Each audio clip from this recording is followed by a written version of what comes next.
Masa dia jatuh cinta gara-gara terpana sama kecantikannya sampai nggak peduli kalau misalkan si perempuannya udah punya suami. Assalamualaikum, halo semuanya. Selamat datang di podcast sejarah bersama aku Salsabilah Romatun Aulia. Got them all going. Saya Lutfiana Dansari. Saya Alia Hermanisa. Saya Kotrina Salsabilah. Nah, tujuan pembuatan video podcast hari ini adalah untuk memenuhi nilai tugas akhir mapel sejarah dari Pak Aji Prasetyo. Hari ini kita akan membahas tentang kerajaan Islam pertama di Yogyakarta, yaitu Kerajaan Mataram Islam.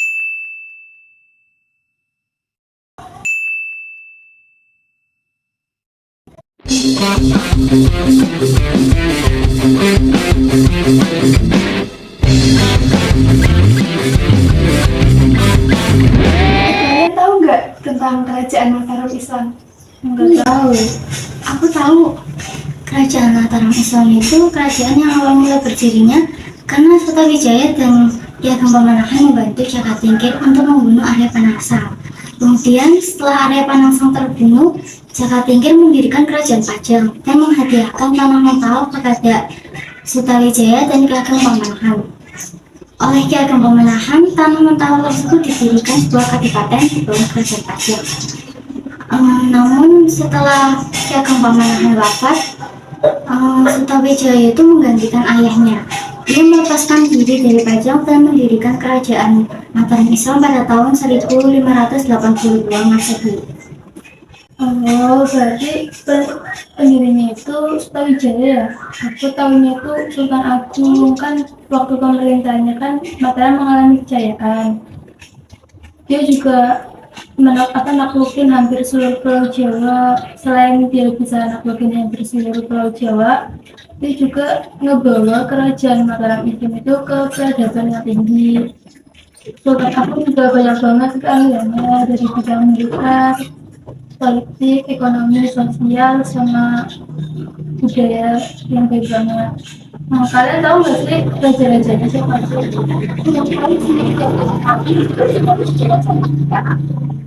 Lagi itu Raden Mas Jolang sama Adipati Martapura, terus Amakura 1, Amakura 2, sama Amakura 3.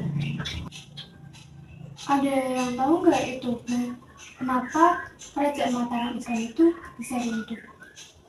Tanda-tanda keruntuhannya itu salah satu dikarenakan si Trunojoyo itu menyerang Kadipaten Jayapura yang merupakan istana dari Kerajaan Mataram. Atas peristiwa tersebut, si Amakura I itu melarikan diri dan meminta perlindungan pada pihak VOC. Namun dalam pelariannya itu ia meninggal di Tegal.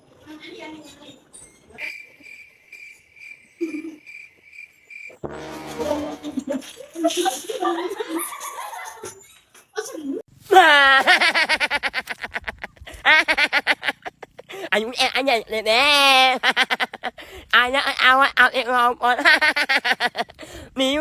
ngồi mình làm nhau là hai nhầm anh ini lama min umi yang ngomong nyak lah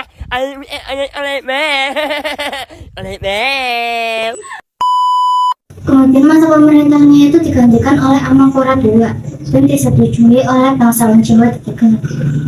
Nah, tanda keruntuhan yang lainnya itu dengan disepakatinya perjanjian Kiyati pada tahun 1755 Masehi yang membagi dua bagian Kerajaan Mataram Islam, yakni Kesultanan Surakarta dan Kesultanan Yogyakarta. Oh ya, kalau peninggalannya Kerajaan Mataram Islam itu apa aja sih? Kalau peninggalan aku tahu, itu tuh ada serat sastra gending, ada kerajinan perak, ada kalang obong, sama ada kue kipo.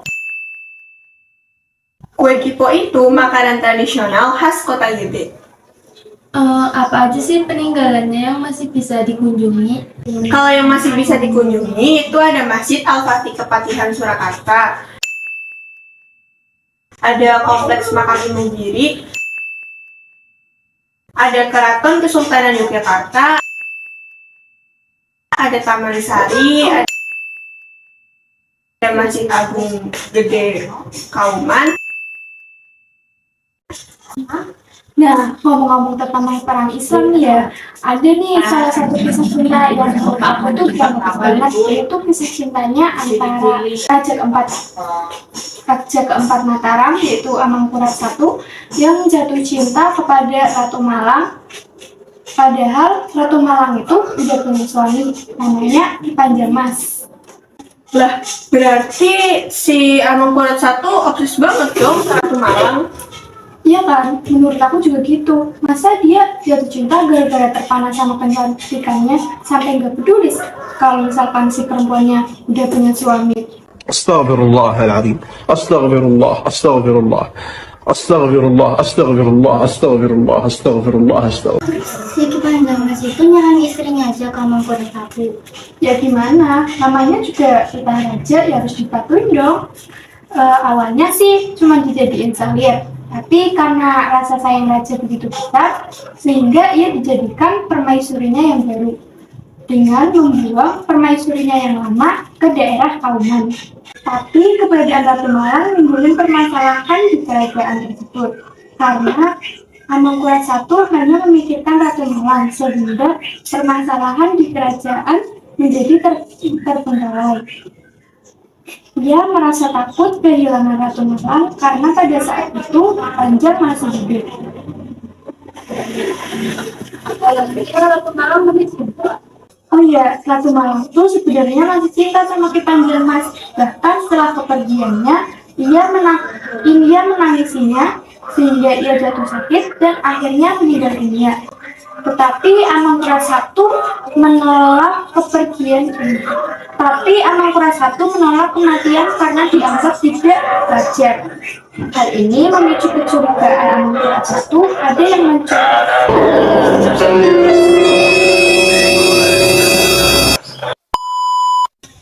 Tapi Amangkurat I menolak kematiannya karena dianggap tidak wajar.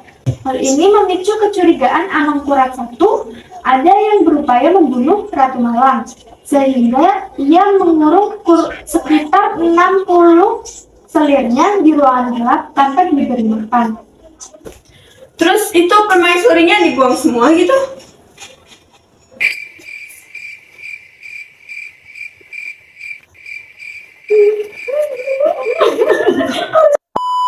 Kematian Ratu Malang juga mengakibatkan Amangkurat I tidak menjalankan pemerintahannya selama kurang lebih 4-5 tahun.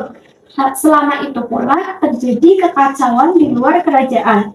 Hingga suatu hari ia bermimpi bertemu Ratu Malang bersama Ki Panjamas yang telah bersatu kembali tetapi tidak dalam wujud manusia. Setelah kejadian itu, akhirnya Amangkurat I menjalankan prosesi pemakaman Ratu Malang di atas Bukit Gunung Kelir. Terima kasih telah mendengarkan podcast kami hari ini dari awal berdirinya Mataram Islam oleh Sutawijaya, masa kejayaan Mataram Islam pada pemerintahan Sultan Agung, serta runtuhnya Mataram Islam karena adanya serangan dari Ponegoro dan perjanjian Giyanti, Dan peninggalan-peninggalan yang dapat kalian kunjungi, serta kisah cinta dari Amangkurat I. Wassalamualaikum warahmatullahi wabarakatuh. Dah. Say dada. Fuck no. Say dada. Fuck no. Say dada. Fuck no.